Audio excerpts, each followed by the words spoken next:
a expropriação dos capitalistas é impossível. Uma coisa de mais ou menos, se a gente pensar bem, de senso comum. Como é que você vai expropriar uma força em pleno desenvolvimento, firme, forte e saudável? É absurdo, né? Todo mundo sabe aqui, porque estudou na escola, que quando a monarquia francesa caiu e o feudalismo francês foi esmagado pela Revolução, ele era uma casca podre. Ele não estava em pleno vigor. Ele estava no último degrau de decomposição. Por isso também, num certo sentido, que a Revolução foi vitoriosa com relativa facilidade. Não é que as massas francesas tiveram que engajar aí numa luta de 200 anos. Né? As coisas começaram a acontecer, a monarquia caía de podre. Sob o impacto da mobilização popular gigantesca, caiu totalmente de podre. Quer dizer, o apodrecimento, a decomposição, a putrefação capitalista é a condição da Revolução Proletária. Se não acontecer isso daí, tá certo? Se esse processo não está em curso, daí a importância do debate, se trata de mais uma crise econômica qualquer, da qual o capitalismo pode se recuperar tranquilamente, como é que nós vamos chegar ao socialismo? Veja que há um debate ideológico que diz respeito à própria perspectiva de luta de qualquer pessoa que se diga socialista. Se o capitalismo está aí e pode ser reciclado, que é uma outra tese que apareceu, então nunca vai ser derrubado. Ele seria a primeira coisa no universo que seria eterna. Porque a gente sabe que não há nada no universo, a não ser a existência da matéria, que seja efetivamente eterna. Então, vocês vejam, o debate colocou em xeque de uma só vez, o debate não, a crise colocou em xeque profundamente a ideologia de todo um setor da esquerda. No Brasil, por exemplo, não vou nem falar do PT, que o PT já não é que ele acha que o capitalismo ele está lá se beneficiando, seus dirigentes estão se beneficiando individualmente da corrupção capitalista. Então, qual seria a ideologia deles? Mas, por exemplo, outros partidos que se dizem de esquerda revolucionária, ou coisa que o valha, como o PSOL, o PSTU, levantaram essa tese com muita clareza. Que a coisa está aí para ficar, que a crise é uma tormenta passageira, é que nem esse negócio de Santa Catarina, derruba tudo, mata um povo lá, depois você volta lá, tira a lama, constrói as casas, depois da dengue, depois da leptospirose e tal. Que também não vai ser tão simples assim, mas seria apenas um acidente natural que você se recupera. Não se trata disso. De forma nenhuma.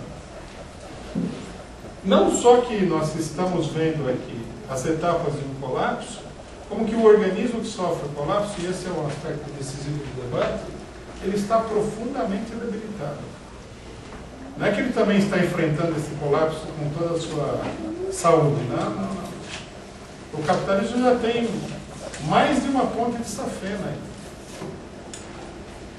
Se a coisa evoluir para um ataque cardíaco, coloca em risco a vida do pobre coitado. Não é simplesmente uma crise qualquer. Não é como um resfriado. É uma crise que coloca em questão todo o problema. Um segundo aspecto desse debate ideológico, que eu acho que é muito importante, que apareceu também é o seguinte. Surgiram com a tese de que essa é uma crise cíclica do capitalismo. Só que a tese da crise cíclica é uma tese sem pé nem cabeça. Né? Logicamente que essa é uma crise cíclica do capitalismo. Todas foram, inclusive. Né? Porque o capitalismo é um regime de crises cíclicas periódicas. Agora, você falar que uma crise é cíclica, é a mesma coisa que falar que a água é molhada. Até aí você não falou nada. Mas seria bom se fosse simplesmente uma tautologia. A crise é cíclica, então. Não é uma tautologia. O que eles querem dizer, efetivamente, é que o capitalismo é um regime reciclável. Sabe que nem essas latas de lixo que você coloca plástico e tal, para reciclagem? Quer dizer, parece que a garrafinha de plástico está toda esbodegada, mas não é verdade. Você bota ela lá e você faz uma nova garrafinha perfeita igual ao anterior. Não existe capitalismo reciclado. Inclusive, eu li literalmente, eu fiquei um pouco espantado de ler isso daí, o seguinte: vem a crise, né? A crise é uma crise de superprodução, logicamente, quer dizer, existe excesso de produção e falta de consumo, aí a crise limpa esse excesso, quer dizer, a crise seria quase que uma terapia do capitalismo. Limpa o excesso, aí tudo bem, a classe operária sofre, tem desemprego, mas vai fazer o quê? Contra a realidade não podemos lutar, ela não. E aí tudo volta ao normal, começa um novo período de acumulação. Não tem nada a ver isso aí. Isso é um conto de fadas. Isso é uma história da carochinha. O capitalismo não está se reciclando nada. Lógico, depois de uma crise aguda, se a pessoa não morreu, ela, num certo sentido, ela se recupera. Ela teve um ataque cardíaco violentíssimo. Vai para o hospital, faz massagem no coração, põe a ponte de safena, recuperou. Ele é a mesma pessoa que ele era antes do ataque cardíaco? Não. O próprio médico vai falar, ó, não toma friagem, você não pode comer quase nada, pode tomar água, comer uma torradinha, mas é só, tá certo? Não faça exercício violento, não passe por nenhum tipo de coisa que incomode você. Se alguém estiver gritando na rua, você sai fora, tá certo? Não assista o noticiário, como ele virou um inválido. Não é que ele se recuperou, está vivo. Recuperado, não.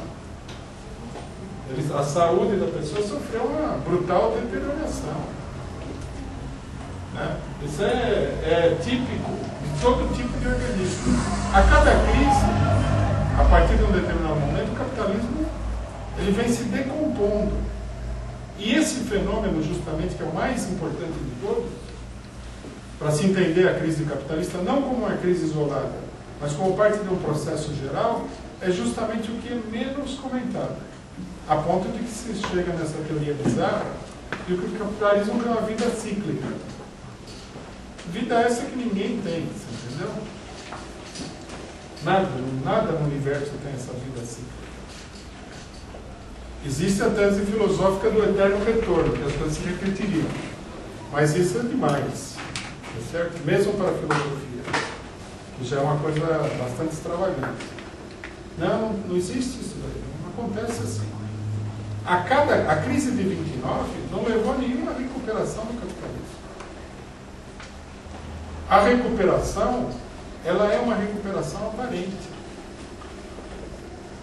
Ela não é uma recuperação real. As contradições capitalistas, de 29 em diante, elas se acentuaram.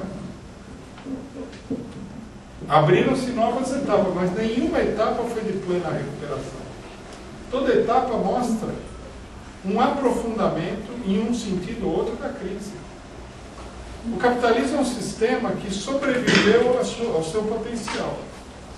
A cada crise que ele supera, a situação fica mais insustentável. Isso é que as pessoas não entendem. E essa crise aqui também não é uma nova crise. O que nós estamos assistindo é o agravamento de uma etapa anterior de crise, conforme eu falei, em 1970, nos anos 70. Então não há nada de cíclico nisso daqui, nesse sentido. Lógico que a crise é cíclica. O problema piora toda vez que o investimento capitalista completa um determinado ciclo. Mas, por exemplo, a crise de superprodução, ela é uma crise permanente desde os anos 70. Ela não é cíclica nesse sentido. Os ciclos são etapas, dentro dessa etapa maior de declínio, de crise generalizada. Bom, um terceiro aspecto que me chama muito a atenção no debate é o seguinte. Antigamente, em várias etapas,